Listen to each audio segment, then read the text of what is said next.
emergency for the first time in about... This is Jim, and Receiving this message. We are Ken Jennings and John Roderick. We speak to you from our present, which we can only assume is your distant past, the turbulent time that was the early 21st century. Fearing the great cataclysm that will surely befall our civilization, we began this monumental reference of strange and obscure human knowledge. These recordings represent our attempt to compile and preserve wonders and esoterica that would otherwise be lost. So whether you're listening from an advanced civilization or have just reinvented the technology to decrypt our transmissions, this is our legacy to you. This is our time capsule. This is the Omnibus.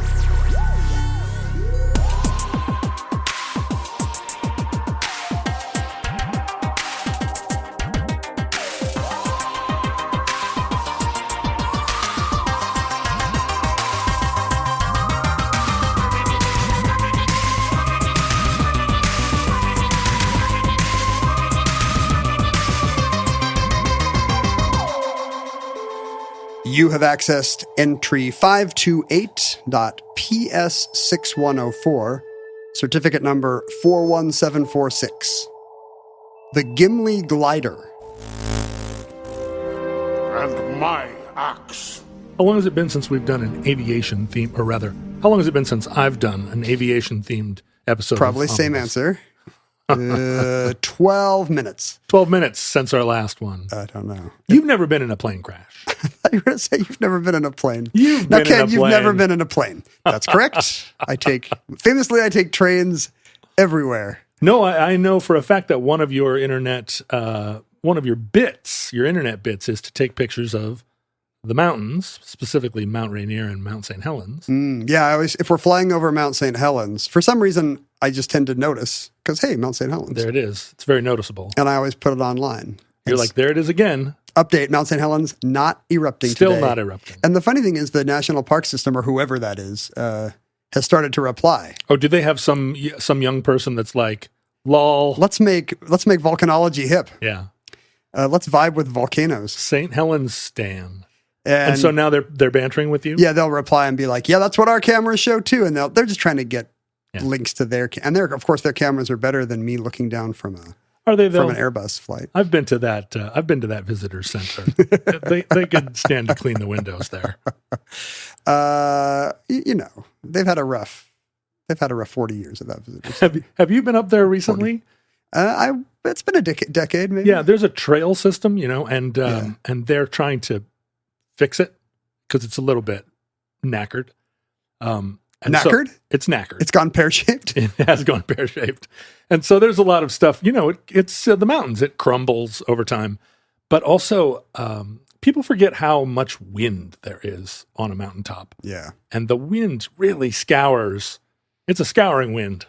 That's the technical term. And so I go there for my skin. Yeah, I feel like it is. I don't want those little Thai fish nibbling at me. I want the dermabrasion of the Cascades. Yeah, you come down with very, very pink skin. You would be even pinker. Even pinker.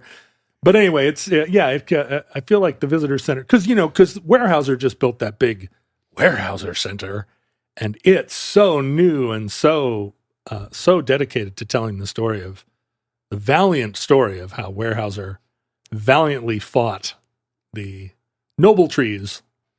What's better for nature than cutting down all the trees? Yes, that's right. Some would say nothing. They cut down the trees in a very, very sustainable way, Weyerhaeuser will tell you. And then they replanted yes, them. Also very sustainable. To cut them down again. In wonderful rows. Here's what's sustainable. Cutting down these trees. We want to make sure we can keep cutting them down. We have a commitment to always cutting down every tree we plant. Always be cutting. ABC. Always be cutting. Coffees for lumberjacks only. But if you compare the two visitor centers, boy, it's a real like corporate money versus government money. Yeah, it's an Epcot Center versus Marriott's Great America type of thing. That's not a fair comparison. I was waiting to see if the thing was going to be better or worse than Epcot. I was like, well, sure. let's see. I don't know. I haven't been to Marriott's Great America in many years. Is it still there? Marriott's Great America? Seems like a thing you would know. Is that in Florida? No, that's the problem. I was making a comparison, a cross-country comparison that's not the same. What's Marriott's Great America? See, so maybe it isn't there. Marriott's Great America. Let's just change the topic of this omnibus.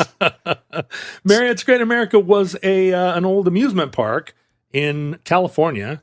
Marriott's sponsored, obviously, by the Marriott Hotel chain. They had an amusement park? Was there a little Gideon's and a Book of Mormon in every roller coaster pouch? It was a thing like that, but it was great. It had I don't know, great, but it had things. I mean, I'm aware of Magic Mountain and Knott's Berry Farm. So it started in 1976, which was the peak. That was peak. Bicentennial. That's Great America time. Yeah, peak Great America, but it doesn't say if it petered out, which apparently it surely did. If you loved Marriott's Great America as I did, Futurelings, just drop us a line. What I love about those places is like which characters they license. Right. Because they know that, since 1955, kids have wanted to go to Disneyland to meet Mickey and Donald. So they're like, well, how do we get them to Mall of America? We can't get Sylvester and Tweety Bird. Can we get Ziggy? Can we get, can we get Woody Woodpecker to be at our weird park? Yeah, it ends up being Doonesbury and Zonker? I did a couple of cruises on one of those cruise lines that had licensed some characters, and it was definitely deputy dog level of, oh, wow, I can't believe that it's, it's like... Kids, you're going to meet the GoBots. Yeah, it's on Ernest this cruise. from Ernest Goes to Mexico. It's a guy in a big Ernest head. But they did a parade every night down Main Street, which was just a bunch of, With their sad characters? Yeah. With Lippy the Lion and Hardy Har Har? And they couldn't...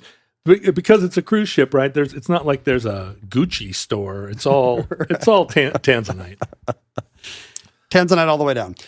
But so yes, I have never been in a plane crash, and that's a big part of why I'm here today. I attribute a lot of my longevity and good health to never having been in a plane crash. You and I both, in the course of our careers, have spent a lot of time on airplanes, flying across these great American states, and then also to points far afield.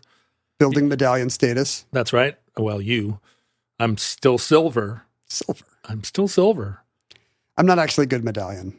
I'm all Alaska now. Oh, yeah. That's the problem. Alaska is just like, oh, good job. Pat on the head. They don't even have a thing. They just give you some peanuts. It's a different number. They don't even give you a nice thing like, oh, now you're opal. They don't even have, or now you're green. But you get the big chairs, right? Yeah.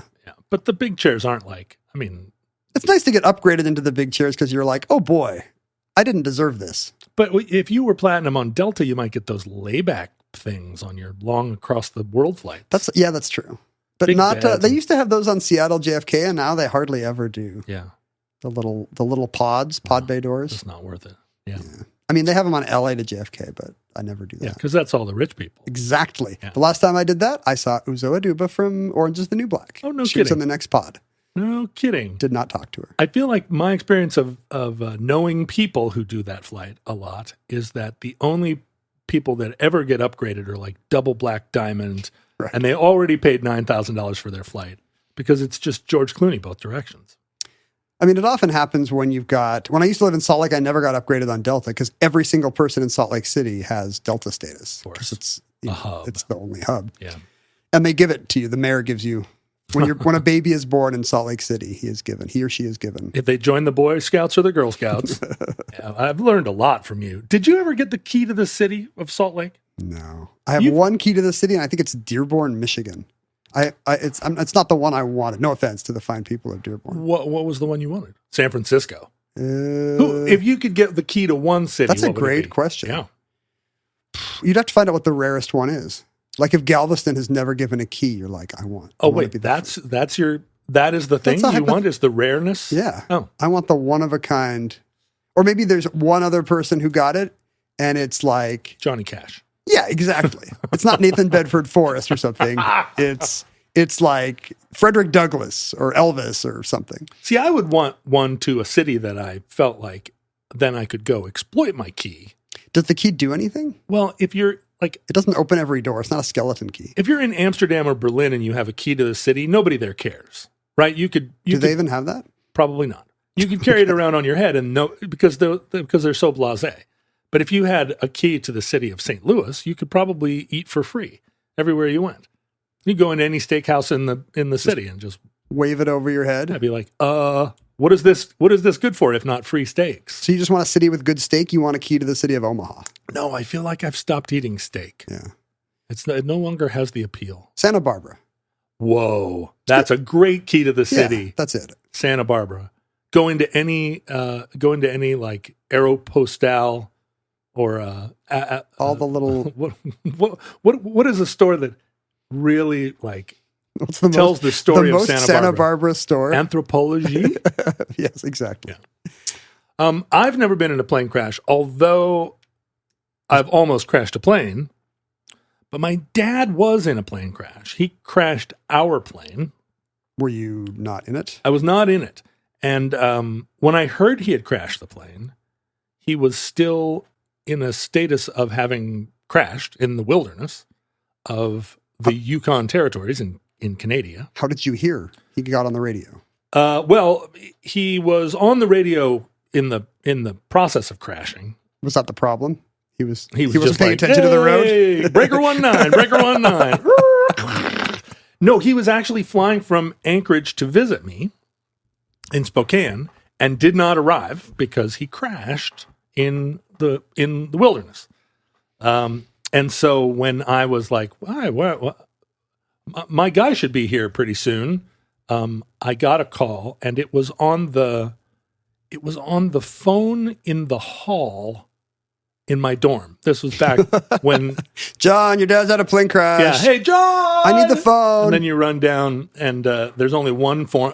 No one younger than us will ever know what we're talking about. This seems insane. But there was one phone per floor in the dorms, giant dorm. You had to get up every morning at 5 and start the wood fire. Yeah, that's right. One shower on the floor too. And yeah, there was one, and you couldn't sit there and just talk to your girlfriend, right? Because there were calls coming in all the time. So somebody said, "John, phone for you." And I got down there, and it was somebody in. Was it the FAA? No, because it was in Canada. And it wasn't in the Yukon territory. Was it the Royal AA? It was the Royal AA. Royal Canadian. His Majesty's AA. No, it was in North BC. It was like up around Prince Rupert, but still in the trees. And it was the Mounties, really, calling and saying, "There's been a plane crash." Cool story, though. Like, bummer that's to tell you your dad might be dead. But second, a Mountie's calling Yeah, you. the Mounties. And then I spent, like a lot of things in the old days, then you spent several anxiety-filled hours wondering what the next call is going to bring. We were in 89, I was in Europe, and we heard about the earthquake in San Francisco. Right. And but there was no information. And I was traveling with a couple of guys from the Bay Area, and all we heard was that the Bay Bridge had collapsed. And trying to imagine, and you didn't know that meant just one level. Just one level right. had just trying to imagine like what kind of earthquake would collapse the Bay Bridge and the Embarcadero. We were just picturing tens of thousands of dead, cities in flames. And it took another day for the news to finally get to us that like, no, it's okay. Some people died. We're going to replay that World Series game. Yeah, but your mom and dad are fine. But by the time I got my dad on the phone, he called from a bar in some little town outside of Prince Rupert, said, "I'm okay." And the first thing he said was, "God, I wish you'd been with me." And in his and my relationship, that was the most natural thing for him to say, because I wished I'd been with him too. You crashed the plane and I missed it without me? Like, come on. And he was with a kid. He was giving a ride to a kid I knew who was going off to college. And his mom had said to my dad, "Well, why don't you take him down to school on your way to see your son?" He was going to Wazoo or Gonzaga or something like that. And according to my dad, as soon as the crash was imminent, he was just screaming and crying and being a total pain in the ass. Part of what he wanted was me to be there and be like a better co-pilot. Right? But the reason my dad crashed was that he ran out of gas. What? And that is very... I've never run out of gas driving, much less flying. Well, I've run out of gas a lot driving. I've been in a car that ran out of gas once or twice. But I was asleep in the back and have no moral culpability. Yeah, I have bipolar disorder, and so I have run out of gas. Irrational confidence. Is it a bad time for irrational confidence if you're like outside Battle Mountain, Nevada, or yeah, really bad. I'll probably make that's the thing. Kelso. I used to do that all the time. Drive by the last gas station with the car nearing empty and saying, "It's fine. I don't like that gas station. Let's just keep going. We'll find another." I don't think I'm bipolar, but I do have like a slight irrational urge toward very low stakes risk taking. Yeah. Where I'm like, ooh, let me see if I can take the last flight in, and so far it's never let me run out of gas. Two years ago on our family cross country trip, I ran out of gas in that corner of Wyoming where there's no gas. That's all four corners of Wyoming. I know, but it was the corner where it was like, oh, and it also happened to be like sundown. Yeah. And my family was very disappointed in me. And it was the thing where they were like, "Don't you want to get gas?" And I've been on bipolar medication for 8 years now. But still, I said, they're still trying to lick that one symptom. "Oh, come on. We can make it to the and we got to the next town and the gas station had been closed since the 70s. Oh.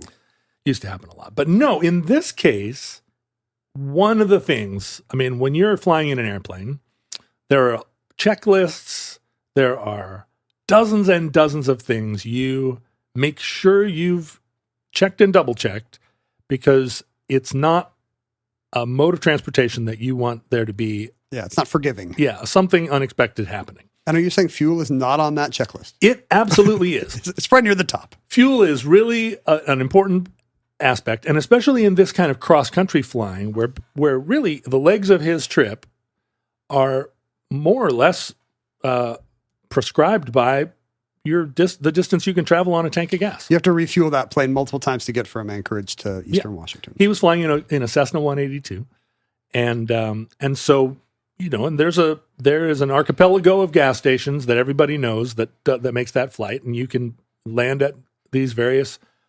Is it self-serve? Developed strips. There's generally like a kid whose summer job it is to sit there and fill up planes as they come through, and this is. This part of BC, Yukon territories, and Alaska, it's all small plane culture. Yeah. So a lot of little airports just running airplanes in backwards and forwards. I actually really wanted that job. It's not too late. It's too late for me now. But at Merrill Field, when I was in high school, there was a place my dad used to get his plane serviced, and I just watched those slightly older teenagers up there filling up the gas, and it just felt like, coming from a time when being the full service gas station attendant also seemed cool. When you were like 8 years old, wow, they get to run the machines and everything. But I never got that job. I never managed to convince anyone I was responsible enough to put gas in an airplane. I feel like you might have reached that point now. It's time to go back. Yeah. Rodney Dangerfield, back to school, but it's you working in a very small airfield. We have a listener in Texas. I don't believe it. It's true. We have more than exactly one.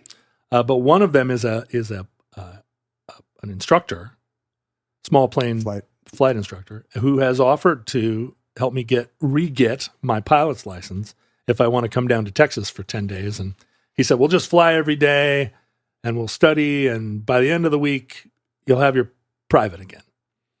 And it's very appealing to me.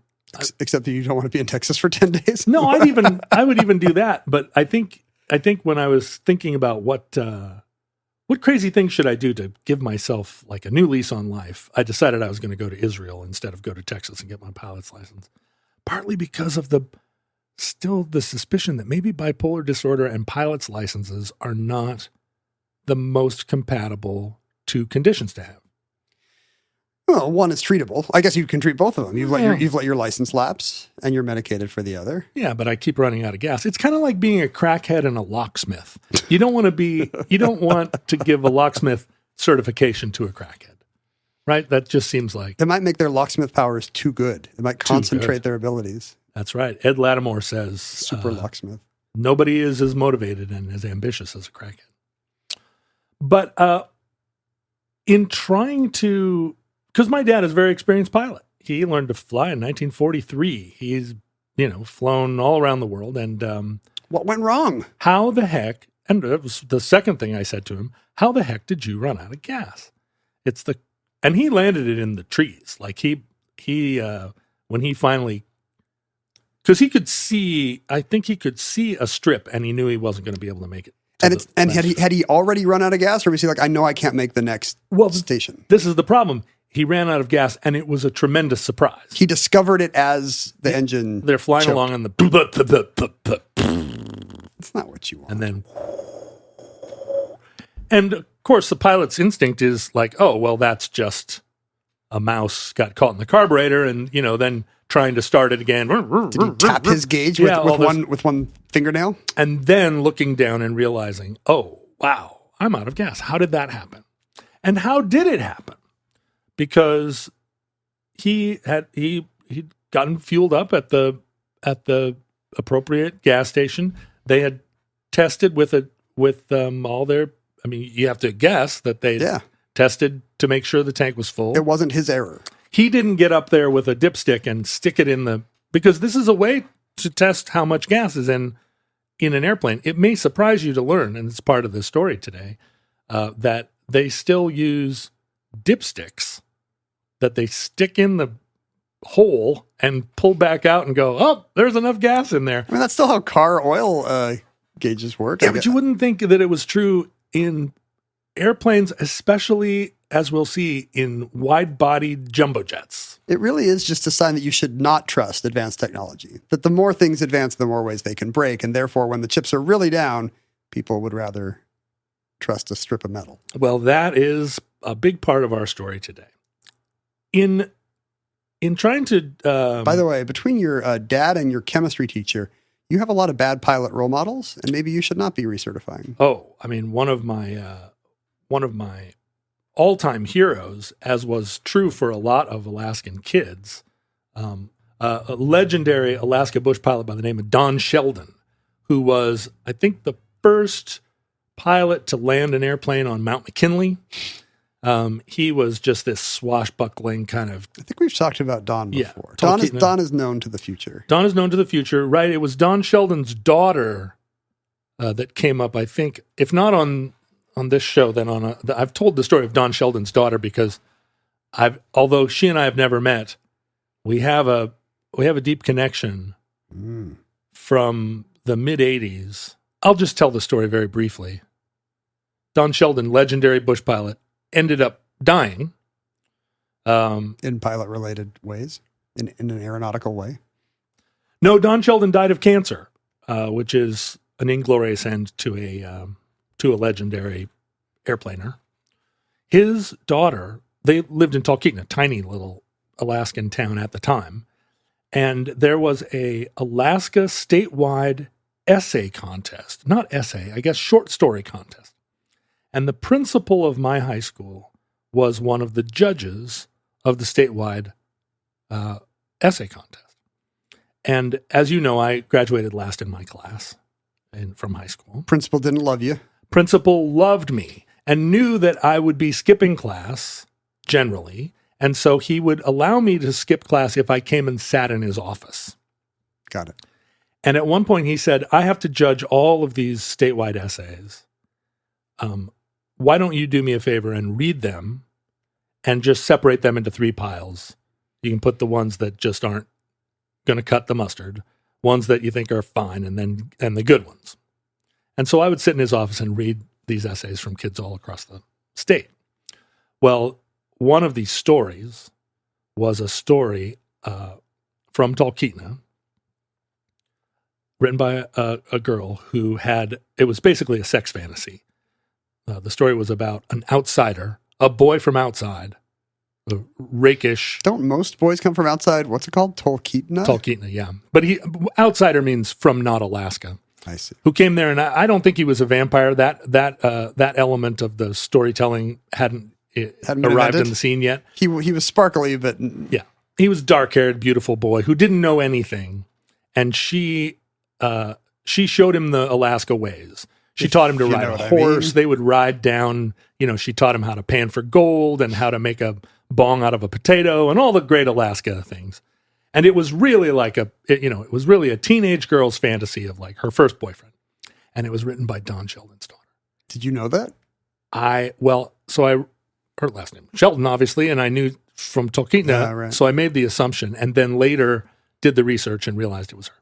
And so, having read her essay and definitely put it in the file or in the pile of like, oh yes, you've got to read this one. I've always felt like maybe I should go up there, pretend to be from outside, and just enact the whole fantasy for. I know every detail. Isn't she in her 50s now? Well, yeah. And But I mean, I could. You think she'd still be? You No, think I she'd could've leave her done wife this. and kids? Oh, I should have done this in the 80s because I was a lonely heart, and she's up there a lonely heart. But would that be a meet cute? Would that be a great romantic, like a rom-com plot, or would that be like? Well, all great rom-com meet cutes are creepy on some level. Exactly. So I think this could absolutely be. I mean, if Alaska rom-com was a genre. Yeah. Oh well, it should be. And I actually should have done that. But no, I never met her. But we had our Talkeetna Bush pilot, whose name was Cliff Hudson. And Cliff Hudson and Don Sheldon had been competitors in flying people up to Mount McKinley. Why were you a Cliff head instead of a Don Stan? Don Sheldon died in 1975. Different eras. Cliff was no, they're the same age. But Cliff was still alive in the 80s. Cliff used to fly with a little poodle on his lap, and he took us up into the bush a lot. And one time I was sitting talking to Cliff Hudson about Don Sheldon because there's a book about Don, like he's a big Alaska character. And so I was kind of waxing about like, wow, Don Sheldon, Don, he survived like, I don't know how many, 15 plane crashes or something. And Cliff Hudson, who was a very laconic pilot, said, well, the secret isn't to survive 15 plane crashes. It's to not get into a plane crash. Oh, burn. And Cliff had never crashed a plane. And it was the sickest bush pilot burn that I ever heard. Two different approaches to bush pilot or to any, literally, or to anything. Yeah. Yeah, definitely. Cliff made a different approach. A much shallower approach in his case. Didn't land it in the trees. My dad did. He broke both the wings off of the airplane, ended up selling the wreckage of the plane to a guy in a bar for $50 Canadian. So set the scene. He's just trying to find some clear, flat enough space. There was there's nothing because it's all trees. It was just forest. So you just have to plow into the tops of trees and hope that slows you down. Well, his great innovation, as he was, he's coming in again, and he knows he's just going straight into a forest, and your instinct, of course, is to pull back on the stick like you're landing, and to, kind of flare the airplane and try and slow it down and drop it into the trees. But as he started to hear the tips of these trees, Flip, flip, flip, flip, flip. Contact the airplane, he realized that there was every possibility that one of these trees was just going to come straight up through the fuselage. They were going to get impaled. And so at the very last minute, hitting the tops of the trees, branches, he pushed in on the yoke and the plane went nose down.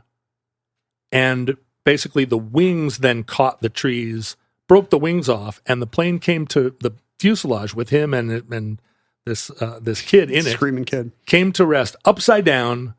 Like on the ground, or is it suspended in branches? Hanging in branches. What if you're like 150 feet up? Well, they weren't that high. They were high enough that it was precarious, but they were able to get out and kind of climb down. And the Mounties came and found them. There's always Mounties. But how did they run out of gas? My dad's been doing this for decades at this point.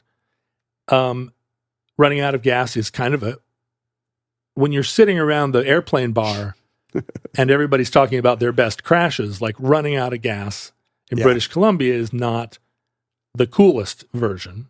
He didn't get shot down by the Japanese. He didn't. Is that the coolest one? I think. Well, yeah, right. Shot down by the Japanese or shot down over Hanover, and then you spend the rest of the war in a prison camp. That's also pretty cool. Shot down domestically, not so good. Shot down by the Civil Air Patrol. Not as good. Being in an airplane where a guy sets off a bomb that was in his shoe. Yeah. Still not as good, but running out of gas. Commercial air pilot on Southwest where the whole top of the fuselage comes off. That'd be pretty cool. That's a good one. Not your fault. But in trying to retrace his steps, he was like, was it the kid that was putting gas in the plane? Was it some kind of, there wasn't a leak. No leak. And what he came up with was that there was maybe a confusion in imperial measurement versus metric. And I told you before, I love these. Yeah. And that because Canada used both, and in aviation used both sort of simultaneously, there was a long transition period where...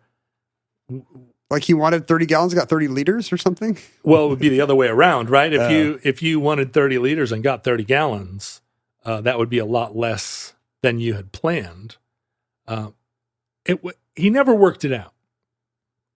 It could have been dollars. He was like, hey, fill it up. I want $100 worth of gas. Yeah, and it 100 was Canadian. Yes, sir. 100 Canadian. Well, let's see. Yeah, that's right. That would have been only 75% of your the gas you needed. In 1982, a new Boeing airplane arrived on the scene. Can you think of which one? Is it still in service? Yes. I don't know. 82. What's old? 737? No. Is that older? Yeah.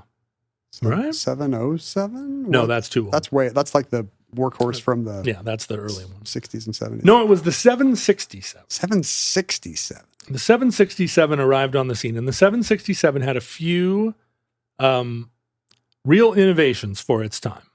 767 was the first wide-body jet that only had two engines. Prior to that, the 747 was set the standard of wide-body jet, and it had four engines because there was a lot of there was a feeling if you were going to fly across the ocean or fly long distance, you needed... Is that redundancy more than power? Yeah. Okay. You needed you don't need four engines to lift a bubble tiki bar into the air. Well, I think engines then, definitely didn't have the thrust that later ones did. But it was also that feeling of redundancy. If you're out over the middle of the Pacific Ocean and you lose an engine and you've got three more, that's fine. If you only have one more, that's not as confidence inspiring. The plane tilts. So it was a wide-body jet with only two engines, but there were a couple of other innovations. During the 1970s, of course, there was a fuel crisis, and there was a change in the way that airlines thought of what the best version of an airplane was, that went from how many people can we put on it to how fuel efficient can we make these airplanes. And there were a lot of cost-saving measures, attempts to lighten airplanes. And the 767 was a plane that eliminated the flight engineer. So prior to this... Right, there's like a third guy. Yeah, you always see this in old movies. There was always a third guy in there with, a map or something. Yeah, and he's sitting in a separate station. There's the pilot, the co-pilot, and then a guy sitting behind them. Seems like a real third wheel. Well, the vibe is not good. You want that guy out of there. If you're talking about gauges, having gauges in an airplane that are controlling all these complicated systems, and there are electromechanical gauges, like all the systems are analog, right? You have 1,000 little gauges monitoring every aspect of the plane. You need more eyeballs. Even if it gets a weird thruple vibe into your cockpit. Well, but the guy sitting in the engineer's spot is the one with all the quips. He can bring you your sandwich or whatever. Well, he's not going to do that. He's a pilot also, but he's the one that leans back and goes, "Hey, have you ever how do you like gladiator movies or whatever?" But they've eliminated that because they're also making a transition from electromechanical instrumentation to purely electric instrumentation and control of the aircraft, right? It's no longer so that you are, when you are both moving the controls and also monitoring the controls, that they are connected by mechanical connection to the systems that they're operating. Now it's just what we would call computers. And does that make it It seems like that would make it less reliable.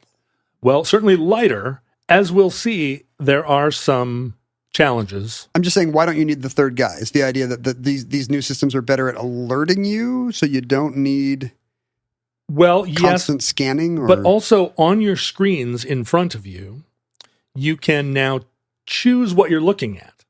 So one of the reasons that you couldn't just have two pilots monitoring all the systems is it would be an impossible number of gauges that we're doing, and you'd never be able. It would be clutter. You'd never be able to figure out what you were looking at. A lot of it is user interface design. Right. So now you can scroll through, or the plane is programmed to show you screens that are what you need when relevant. Exactly. That are applicable. So you have one fewer person in the cockpit, and also it's a new system of where when you look at and this is what you'd see if you went into the cockpit of any modern airplane, there are no longer really any actual little circular gauges with a needle in it that is going back and forth. What a bummer. They should put those in just for show. There are, I think, a few redundant electrical instruments for situations like the one we're about to experience, but everything else is a computer simulation of a little circular gauge, because just like when we go on our phones, the little icon looks like some old-fashioned... It's like a clock. It's like a handset or a phone or a letter within an envelope. We still are using that kind of iconography. On the day in question... Which is when, 82? So this is in the summer of 1983.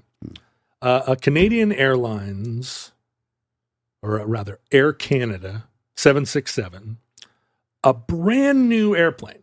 The airplane had only just passed its flight exams and entered into service as a viable aircraft. It's just come out of a barn in Everett or wherever. That's right. This is the fourth airplane off the assembly line. Oh, wow. The fourth 767 to enter service.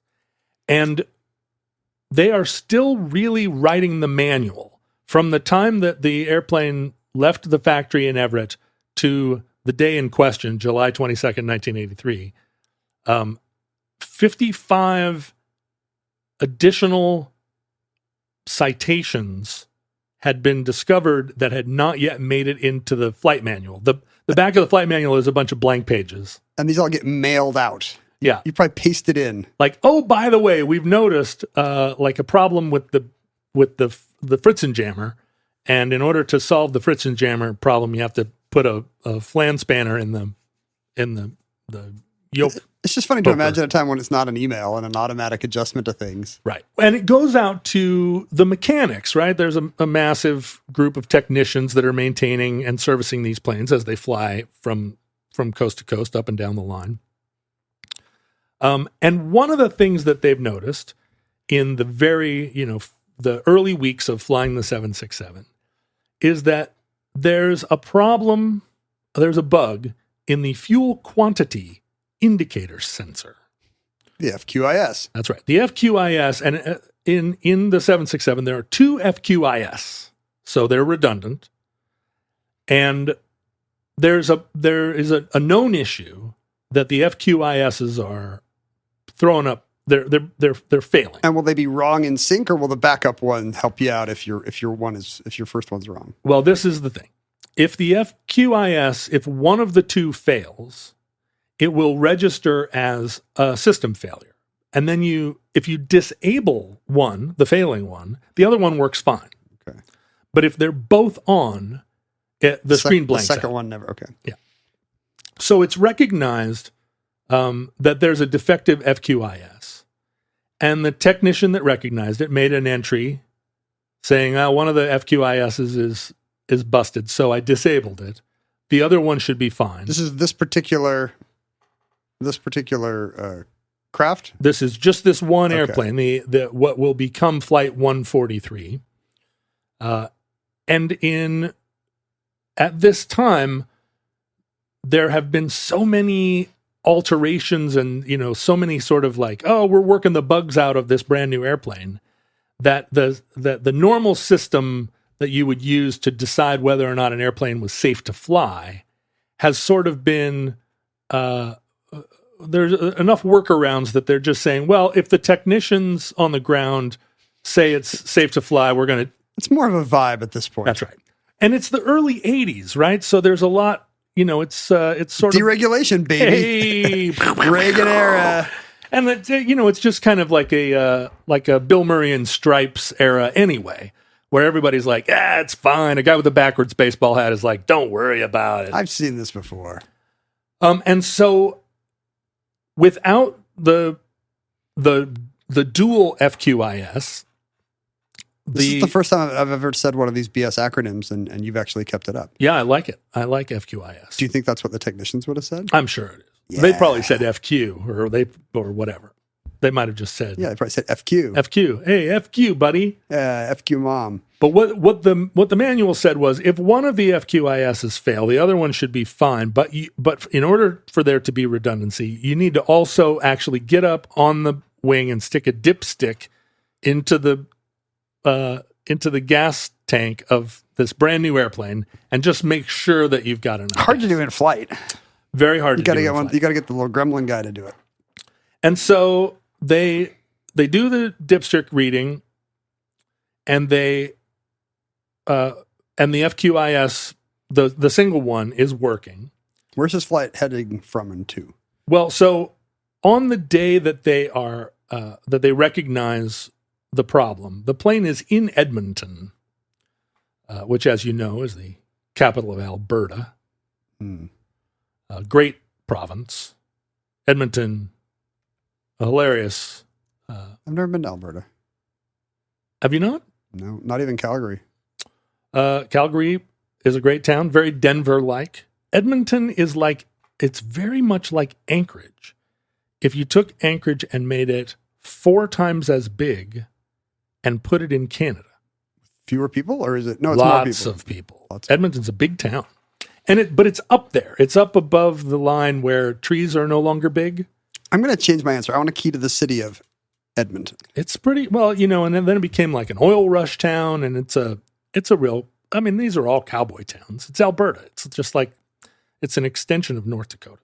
Do they have a stampede? They're going to be super mad at me saying that. Yeah, but there's like 6 of them. You can take them. I'm not sure if Edmonton has a stampede. That's what I don't know. Does every city have a stampede, or is Calgary like, no way? The only 2 I know are Calgary and Omak. Is it like Mardi Gras, or is it like, something that only one city has? Lollapalooza. It's Canada, so they probably don't have as many gunfights as we would have in the United States.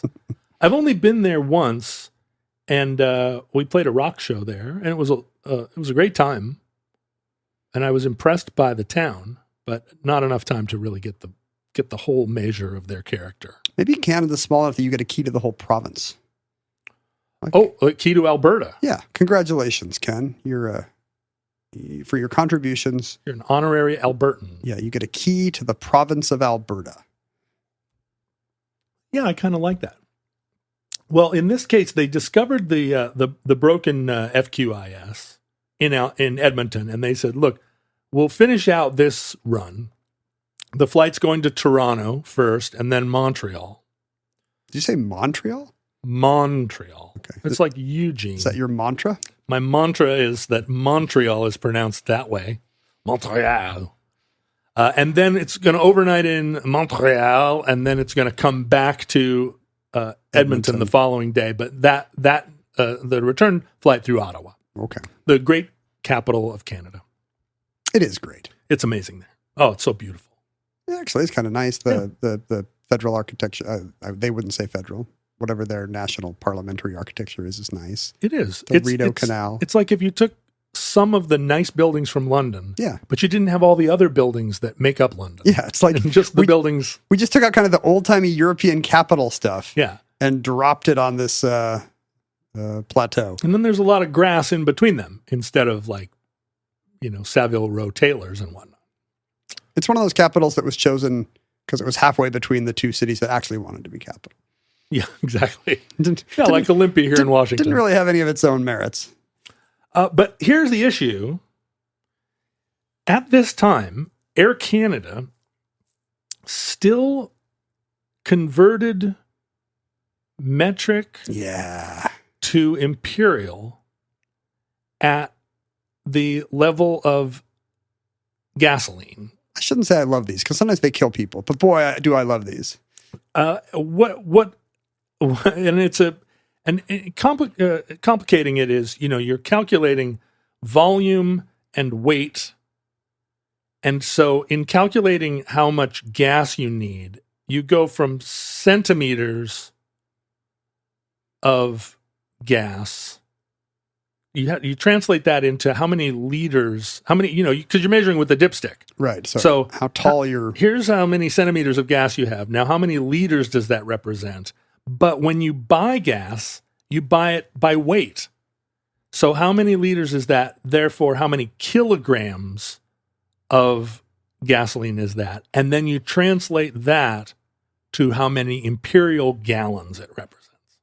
Because you have to, that's how it's purchased, or? That's how it's purchased. Okay. In Canada at the time. Here's how many kilograms I need, or how many, but I need to tell the guy how many gallons I want. How many centimeters of gas in the thing translates through these various processes to how many imperial gallons I need to buy. And it's up to the individual heart of the listener whether we blame this on the metric system or on the imperial system. Or just on Canadians in general. Or having two, yeah.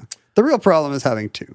The problem that we'll see in this is that the 767 is the first Boeing aircraft that uses metric measurements for fuel. And is this a result of the unsuccessful metric movement in the United States of the previous era, the late 70s? I think it is more that Boeing is trying to sell airplanes internationally. Yeah. That's the market they're really trying to explore, and so they've switched over to metric, and then America has to figure it out, right? American airports gradually, I think, had to accommodate the fact that international sales was more important to Boeing than maintaining our arcane systems of weight and measurement. And not just America, but North American, because Canada's got they've got their schizophrenic bisexual measurement system. They do. And at this time, they're still using gallons instead of liters. The following day, the plane then, starting in Montreal, has a new flight crew. The captain is Bob Pearson, and the first officer is Maurice Quintal. Is there always one Anglo and one French guy in a Canadian cockpit? No, that's the thing. The pilots that flew it there, that had talked to the original technician, understood that the FQIS was broken, understood that you needed to pull the fuse to disable the FQIS so that the other one worked, and understood how much gas was in there based on their measurement stick. They were two pilots. The captain was John Weir, and his co-pilot, Don Johnson. Oh, there's no television Don Johnson. That's amazing. You want Philip Michael Thomas to be the other guy, but there's no Jean-Marie guy in the other seat. So, because I've never flown Air Canada, but I bet they do the announcements in. They do in bilingual, just like I'm sure they do it in packaging. French, and 90% of Canadians go, I learned it in high school, but I don't understand what. Just like a Canadian box of rice-a-roni, there's some little French part you ignore. Well, my truck was originally a Canadian market truck. Oh, really? And the little stickers that say objects in mirrors are smaller than they appear, it was a Montreal truck, and they're in French. So I have no idea how big the objects in my mirrors are. I think I've had a car that had bilingual those, like they just want to have both stickers for the Canadian market or something. Yeah, they don't, the car sells for $80,000, but they don't, because you don't want to die stickers. Because a French Canadian guy is like, I bet that object is the exact size it appears, and I can't read that English, right. So I'm just going to go with that. And then he plows into a wall. Well, so in this case, Air Canada, the pilots talk to each other during the handoff, I guess. And in this case, it would have been an overnight. Mm-hmm. But Weir says to Pearson, hey, there's the flibbity jibbity with the FQIS isn't working, but here's the workaround. And Pearson says, well, you know what? I'm just going to put all the gas I need to get to Edmonton. We're stopping in Ottawa, but I'm not going to worry about filling up in Ottawa. I bet you couldn't do that today. The airlines would be like, nope, got to be as light as you can. Yeah, that's the thing. You're going to spend, $60 more in gas if you're full to fly that gas. But this is the old gunslinging days. Pilots can do stuff back then. So he says, a proper country. And when I say we, I mean Canada. Not fill her up to the top, because that would be insane, but give us enough gas to get all the way to Edmonton. I always love these Air Canada stories because there's only 6 towns in all of Canada. They got a big dial on the pump. And you just turn it. Okay, do you want or Canada ka-chunk or Calgary ka-chunk, Vancouver? There's just not that many options. But here a problem. They could do one-letter airport codes. That's right. E. I'm going to E. I'm going to V. A technician got on the airplane, went into the cockpit to confirm the broken FQIS. And in order to confirm it, he plugged it back in and confirmed. It's broken. It sure is broken. And he wrote it down in the log. But then, and this happens a lot in this story, somebody down on the ground said, "Hey, Jim, you got it, blah, blah, blah." And he was like, "Oh, hang on, I'll be right there," and forgot to unplug it. He knew he was supposed to. He just didn't do it. He got distracted, and he was doing some other stuff. I don't know what he was doing. He was wiping it down up. Probably hash. And he said, "I'm just, I'll be right there." He needed to go look at the dipstick measurement, and he left it plugged in. Well, as we know, leaving the broken one plugged in disabled the whole working system. one. So when Pearson got on board, he'd heard already that the FQIS was broken, and when he turned it on, sure enough, it was broken. But he hadn't quite the message that, because when Weir left it, the broken one was unplugged, the other one worked. That part of the equation was not transmitted between the two pilots. So Pearson gets on, the thing is broken. He takes a dipstick reading, and he does the conversion, centimeters to liters to kilograms to pounds and gallons, to how many pounds of gas it is instead of kilograms, and how many gallons does that represent. Of course, the 767 and the people that the maintenance techs on the ground are aware that the 767 is a kilogram based fuel system, and Pearson just gives them a number. I need 400. See, when your math teacher said units. When your math teacher says you got to put units on, you're like, I did the thing. It's 380. 380 what? The thing says it's a it's a thermometer. What else is it going to be? Anyway, so the plane takes off. It makes it to Ottawa just fine.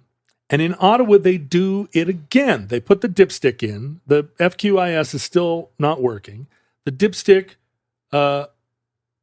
reads a certain number of centimeters. But they repeat the miscalculation from liters to pounds. And off they go. Because it still seems consistent with what it should have been. Everything looks good.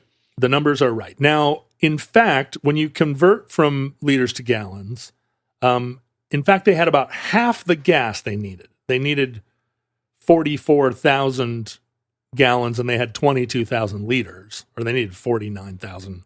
As all Americans, I have no idea how to translate those things. I just generally think everything in metric is 3 times bigger than, except centimeters are smaller. It's like a gallon's 3 or 4 liters. 3 or 4 liters. When the first time you go to Europe and try and put gas in a car, and you're like, well, first of all, they don't say gas. They say petrol? Yeah, because gas is lighter than air. Yeah, gas is not a liquid. It's a gas. Not a liquid. So I don't even know why we say But the prices always seem very... crazy. Well, no, they seem very affordable because it's like per liter or whatever. Oh, right. Crazy the other way. Yeah. Anyway, off they go, and they get up to a cruising altitude of 41,000 feet, which is pretty high. But they're flying east to west, so they're trying to get up above the jet stream. Usually when we fly, that's something else planes don't do anymore, is get up to 41,000 feet. Yeah, we usually stay at about 35,000 feet. Is that where we normally are? Yeah, 41,000 feet, pretty high up there. And about halfway across Ontario, coming to the western border of Ontario, the warning bell sounds for the left side fuel indicator, and they assume that it's a fuel pump issue, which is also another hit it a couple of times. Is this also the 767 does this kind of thing? We're still figuring out what all these things are. And the thing about gas in or rather petrol fuel is that if you're in level flight, it doesn't Melt steel beams? It does. First of all, it does not melt steel beams. That was actually a 767. Both the planes that went into the World Trade Center were 767s. Oh. So we know the gas doesn't melt steel beams, and that Building 7 was blown up by the CIA. Controlled demolition. No, but gas will continue to gravity feed. It doesn't. You can continue to fly without a fuel pump, as long as you're not doing inverted flight. As long as you're not. If you do that, you have to stick your head out the window and siphon it with a little straw. Yeah, well, you have to. What do you have to do? Yeah, somebody has to blow into a like a pump to keep the gas pressure up. That's what the flight engineer was for. The warning bell sounds, so they're like, yeah, kill that alarm. It's probably just the fuel pump. But then the right engine alarm sounds, which got their attention. So they started to make plans. Like this seems like maybe a malfunction rather than that, because they know they have enough gas. But then the left engine stops, and they say, they call Winnipeg, and they say, hey, we're close to you, and we're going to make a one engine landing. By the way, an engine stopping is the kind of thing passengers might notice. Yeah. You got to wonder if they got on the you got to wonder if they got on the PA. Hey, everyone. Nothing to Well, there worry wasn't about. time, because as they're on the radio to Winnipeg preparing for a single engine landing, the right engine goes off. And now, except for, as they described it, in the cockpit with their electronic dashboard. They're playing Rush. No, there's a very loud bong. Bong! That no one has ever heard before. That wasn't in any of the manuals. That's what you hear. What an empty fuel tank sounds like. Apparently, if both engines go off in a 767 in the first generation, there was programmed to be a bong, just in case you missed it. Bong! It's probably too late, but I think these are the only people. These two pilots are the only ones that ever heard the bong. it would be a funny sound for the end of your prog record or for your ringtone or something. Yeah, this is it. The big crash. Well, they immediately go to the manuals, and having been to flight school and having flown with my dad, every airplane has a book, like a big book. Is it spiral bound? Yeah, of all the stuff you need to check, of all the checklists, because it's stressful up there, and you would forget stuff. And even the most experienced pilots who have everything memorized backwards and forwards, they always pull out the checklist. It's just part of pilot culture. You just go. It's not a bipolar thing where you go, I'm sure I know it. They're like rabbis. You just go, that's right. 1, 2, 3, 4, 5. Well, they open the book. They start going through the checklists. There are all those blank pages at the end where they haven't put in all the new stuff. But what is missing from the manual is what to do if both engines fail, because it has never occurred to anybody. Boeing thought it would never happen. This is the first two engine jet, and there was no. They were just flying on hope and prayers that this couldn't and wouldn't ever happen. And it only took like a few weeks for it to happen. Yeah. Bong! You can't spell Boeing without bong. They had at that point already started to descend in order to try and make it to Winnipeg. So they were at about, 35,000 feet, both engines off. Well, the problem with that is that all of the electronic instrumentation was powered electrically by electrical power that was generated by the engine. And there's not a battery or anything. Like it's all gone. Well, so what do they have? All of the electronic instruments go dark. In-flight movie goes dark? Everything. Now, you still have the cabin's still pressurized. Yeah. But you're not making any cell phone calls. No, And there's so really, even there's no emergency, there's no radio or. Well, what then pops out of the side of the airplane? Is it Otto, the autopilot from Airplane? It's Otto, the autopilot. Basically, it is. On the outside of these airplanes, something that you may not know is that there's a little slot, and it pops out a little ramjet propeller out of the side of the plane that just spins on the airspeed, the wind of the moving aircraft. To give you current. To give you enough electricity to control kind of the control surfaces of the airplane, because all of the flaps and ailerons are also controlled. They're also electrical now. Electrical. And so there's no, both pilots pushing as hard as they could on the control surfaces couldn't move the giant flaps of this 767. So this little ramjet pops out, or not, it's not a ramjet, but a little ram air propeller pops out and gives them enough electricity that they can continue to control the plane with great physical effort. Wow. And so they now have, they have the barest instrumentation. I think there is some redundancy in terms of like airspeed indicator and like horizon indicator. Horizon could be manual. I guess it's probably not, though. No, I think that is one of the instruments they have. But what they don't have is, most of their instrumentation, but also a rate of descent indicator. So they have no idea how fast they're falling. And how fast does a commercial jet descend when it's not powered? It'll stay up for a while. Yeah, absolutely. It's, planes love to fly. They want to be up there. But this is a major question, how fast they fall, because this isn't in the manual either, because it was never meant to happen. I just don't have any sense of rule of thumb. Like if you told me, no, it'll plow into a cornfield 10 minutes later or 10 hours later, I would not know which one is right. Well, it is an airplane. It's meant to fly. It's not like those F-117s that God never intended to fly. And if those motors shut off, I don't know. I think that the thing actually turns around and goes backwards. It's already crashed. Yeah. As luck would have it, Captain Pearson is an experienced glider pilot and like glider instructor. No way. Yeah. That's got to be rare. That's a niche kind of flying. It is. And most pilots do not have this. And so he calls to Winnipeg and says, use your radar to tell us where we are, how far we've gone and how fast we're falling, or what our altitude is. Yeah. And then this is this wonderful moment of transition in American life, or in global life. North American life. That's what Canadians say. We have an all electronic cockpit, but Captain Pearson has a slide rule and as part of his kit to figure out rate of descent. And so gets on his, he uses the Winnipeg radar ping, gets on his slide rule, calculates a glide ratio of 12-1. So for every 12 centimeters they go forward, they drop 1 centimeter. And using that, he realizes that they can't make it 30,000 feet times 12. So they've got, less than 50 to 70 miles. Yeah, right.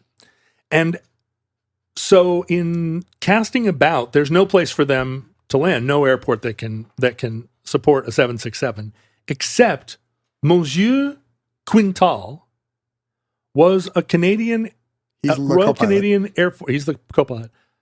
Royal Canadian Air Force fighter pilot who remembered a decommissioned Air Force base called Royal Canadian Air Force Station Gimli. Named for the Fellowship of the Ring member? Named for the dwarf in Fellowship of the Ring. A lot of people don't know this, but all of the Royal Canada Air Force air stations are named for dwarves from Lord of the Rings. You could be assigned to Biffer Air Force Base, Beaufort Air Force Base, Bomber Air Force Base. That's where all the bombers are. The bombers are at Bomber. Oh, that's nice. It's named Gimli because this is there's a town called Gimli. We're in Manitoba still? So now we're in Manitoba, and Gimli is part of a region in Manitoba called New Iceland. Wait. Yes. Iceland had enough people to make New Iceland? Here's the thing. In Iceland in the 19th century, there were a lot of volcanic eruptions, and the many of the dwarves and fairies in Iceland. For the F this, we're going to Canada. Yeah, they said, we're headed to Canada, and we would like a part of Canada that resembles Iceland, which is to say... So the Canadian government cleared off all the vegetation. No trees, and up there, lots of lakes. Just some sheep walking around. And so they managed... there was a diaspora of Icelanders that came to Canada, and actually enough that there's a new Iceland there. There's so much about Canada we don't know. Who knew there was a new Iceland? Even Canadians don't know. Gimli Iceland sure doesn't. is a place in Nordic legend. Yes, after Ragnarok. That's right. The good warriors, they don't go back to Valhalla. They go to a new place. A post Ragnarok paradise place called Gimli. So assuming the Icelanders were like, well, Ragnarok has come in the form of too many volcanoes, and now this is that's it. Yeah, this is our new paradise. This is our new paradise. Manitoba. Well, what? That's how bad Iceland is, by the way. That Manitoba is the Edenic the Gimli. afterlife. Yeah. What the Duke boys didn't know, what Quintal didn't know, and what the air traffic controllers in Winnipeg didn't know was that after Gimli Air Station was decommissioned, they turned it into a racetrack drag strip go-kart place because things are boring up there. There's mini golf. Everybody loves drag strip culture. And so there is, at this time, a motor race going on, a big motor festival, people filling the stands. It's about to get a big surprise. Cars drag racing up and down, lots of action. And here comes this 767 coming in hot. And they realize they're coming in too hot. The little ram air propeller, as they try to slow the plane down using they're getting less electricity. They're getting less electricity, and then the flaps are less responsive. The plane is less responsive as they fly it. And so the more they're trying to work it out, the harder it starts to get. So much so that Pearson realizes that in order to actually land the airplane, in order to drop enough speed, he has to perform a slip. What's a slip? And a slip is a maneuver in an airplane where you put pressure on the ailerons one direction and you steer in the opposite direction. So the plane turns sideways. I see. You're no longer you're flying now at a kittywampus, and then turns sideways and then drops. Like you can, turn into the sideways. Yeah. And so he uses a slip, which is not something you do it's something you would do with a little plane, a glider, or a little Cessna. You don't try it much with a 767 fighter plane. Nobody really does it with 767s. I don't think it was in the manual either. He figures it out. They put the landing gear down, but because their hydraulic system is also powered by the electricity of the engines, the hydraulics are not responsive really either, and the nose wheel won't lock. So the plane it's coming in completely silent. There's no jet noise. The people at the racetrack. Has Winnipeg been able to alert the fine because of the drag aficionados? Air Force Base is closed, and so there's nobody to call, and so everybody's out there, rum, rum, rum, and then a jumbo jet appears. Twist. Coming in super hot, and that'd be the best monster truck rally ever. Pearson said that he looked out the window and there were two boys with their bicycles, like watching the race, and he said this jet appeared over their shoulder, like dead silent, and he said he could see their faces and see the look of like teenage boy horror, disbelief at the fact that this airplane was about to land on their heads. Fortunately, the lack of a nose gear actually saved the day because the plane landed, the nose gear failed, and there it wasn't down, right? It had come down, but it then collapsed. Down, yeah. And in transmogrifying the Air Force Base into a drag strip, they'd put a railing down the middle in order to keep the drag racers from crashing into each other. Yeah. And so the plane straddled the wow. the rail, and then the nose gear collapsed, and the combination of the friction of those two things, nose on scraping the ground and straddling the railing, it actually slowed the airplane enough that it didn't fly off the end. Absorbed the speed. That's amazing. Just imagining the nose of a 767 just riding a railing. Sparks are flying. In front of a whole crowd that had come Applauding. to watch Camaros do wheelies. Well, as you can imagine, everybody wanted to know who was at fault. This is Canada's Apollo 13. Yeah. The whole nation is glued to their televisions. This is the only thing that's ever going to happen. Well, and they suspended both pilots. They suspended all the They technicians. suspended both pilots. That's the thing. Look, if these guys had not been experts in gliding, trigonometry, and the location of decommissioned Canadian Air Force bases, there have been 100 dead people. Well, what happened later was they set up all these conditions on flight simulators at 767flightsimulator.com.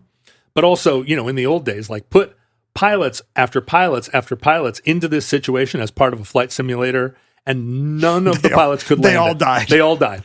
And so they realized that, as you're saying, the combination of jet pilot or glider pilot and slide rule, slide math rule expertise, articulate, and then the fact that they knew about this lost airfield was a 1, 2, 3 magic. And in the end, both God Quintal, exists and he's Canadian. God exists and loves Canadians. Quintal and Pearson were both reinstated. They were awarded the Fédération Aéronautique Internationale Diploma for Outstanding Airmanship. And that's what I want. Are kind of legendary like Air Canada air crews.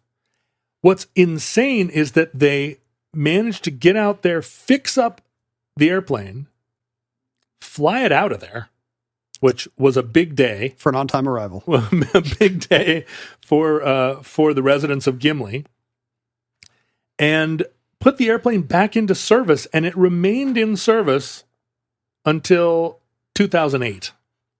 Regular service, Air Canada. It's still got some scrapes on the nose. Like, it continued to be an airplane and continued to be kind of this legendary, like, flight. What was it? Flight 143 was this incredible, Air Canada event. It was the biggest thing that ever happened in Gimli. Sadly, and this happens so often, they retired the plane and sent it to one of those terrible airplane boneyards down in, Arizona somewhere, Mojave Desert. There's not a little Canadian Museum of Flight in every small city like we have. So Gimli is like, well, this is the biggest thing we ever happened. We want the airplane. We want to, put it on display. We have a parade every year. And the boneyard people were like, well, you can buy the airplane for $2 million. Hey. And Gimli like tried to raise the money. There was a big campaign. It was kind of like trying to save the music hall here. And they couldn't do it. And they ended up recycling the airplane. It's a Kalevala type. What was the name of the ferry? The Kalakala. Kalakala. Yeah. They were like, nope, can't save it. Sorry. And they sold it to a company called Moto Art. And Moto Art takes old airplanes and punches little luggage tags out of the aluminum skin of the airplanes and then sells them. Wait, so you buy consumer luggage tags and the gimmick is that they're made from actual airplane fuselages? Yeah. That's the stupidest thing I've ever heard. They punch 10,000 like little air tags, little luggage tags out of the fuselage. That's depressing. And sold them, and they're completely sold out now. I went to plane tags by Moto Art. They have a lot of different. You can get. You pick by the plane. Yeah, you can get one from a Constellation. You can get them from a lot of different things. And this one was, the Gimli glider, but they sold all 10,000 of them. It's probably their fastest selling luggage tag ever. The tragedy is that in 2017, the citizens of Gimli finally managed to open a museum to the Gimli glider, but all of the actual airplane was chewed up and made into luggage tags. So look at that. The plane could survive losing both engines mid-flight, but it could not survive capitalism. And that concludes the Gimli glider, entry 528.PS6104, certificate number 41746, in the omnibus.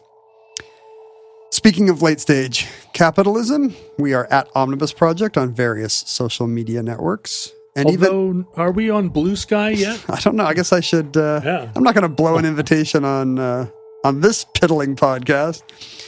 We'll see if Blue Sky catches on. Yeah. I'm at Ken Jennings on various social networks. John is at John Roderick on others.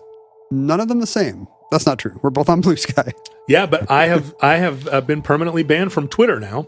You can be on, but you're on Instagram. Yeah, I like Instagram. People could. I think I'm going to be Instagram only pretty soon. That's my prediction. Instagram, it's still a pretty friendly place. You can post stuff, and it's not full of haters. I just want to put pictures of my lunch somewhere. It's just connected to Facebook, which is just such a awful place. And Facebook, even worse, connected to Meta. I don't even know what that is. Google's connected to Alphabet. Mm-hmm. The leg bone's connected to the knee bone. You can send us things. Send us email to theomnibusproject@gmail.com. Send us physical items to... Oh, wow. That's actually a box. P.O. Box 55744, Shoreline, Washington, 98155. It was sent media mail, on a very affordable postal service product that means... It was sent in 2019? It means this is either bound... Yeah, exactly. No, it's pretty fast, but this is either bound material or Brett, who mailed it to us, is committing postal fraud. So let's find out. It has to be books or it's against the law to use... It has to be media. So he could be sending us DVDs. Okay, cool. He could be sending us... Oh, wow. What is it? Oh, my gosh.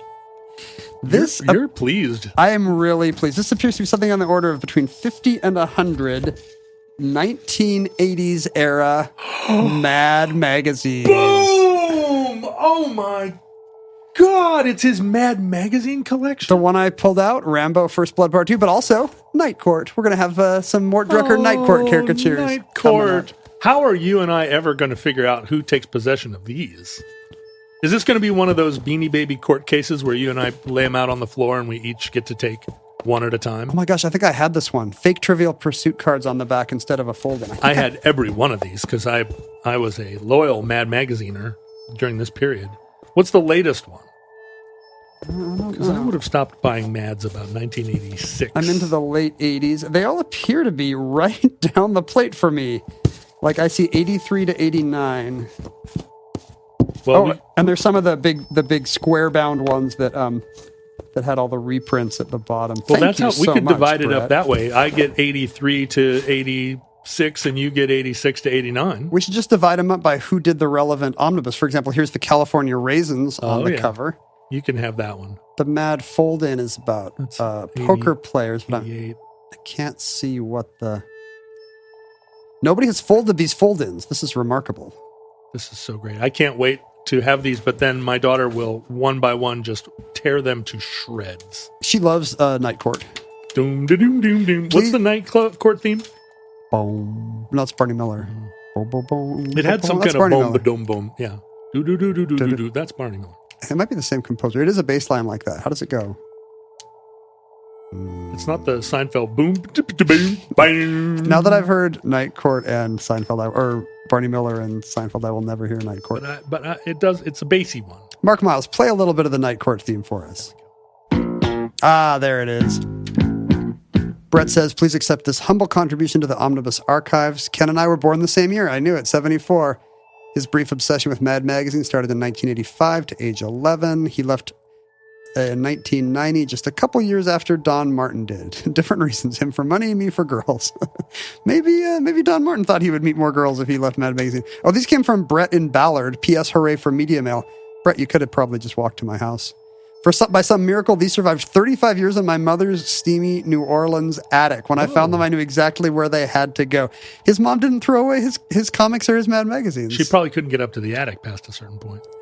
The condition of this lot is more suitable for research than resale, but it's a neat window into the zeitgeist. Again, Night Court. Yep. And the California Raisins. And we never resell anything. It all goes into the Omnibus library. State license plate mottos we'd like to see.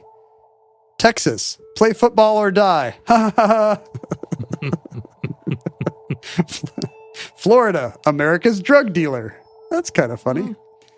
Mad Magazine usually went for the first joke. Yeah. Nevada, land of 10,000 Elvis impersonators. Get it? Because Vegas has Elvis impersonators. I do get it.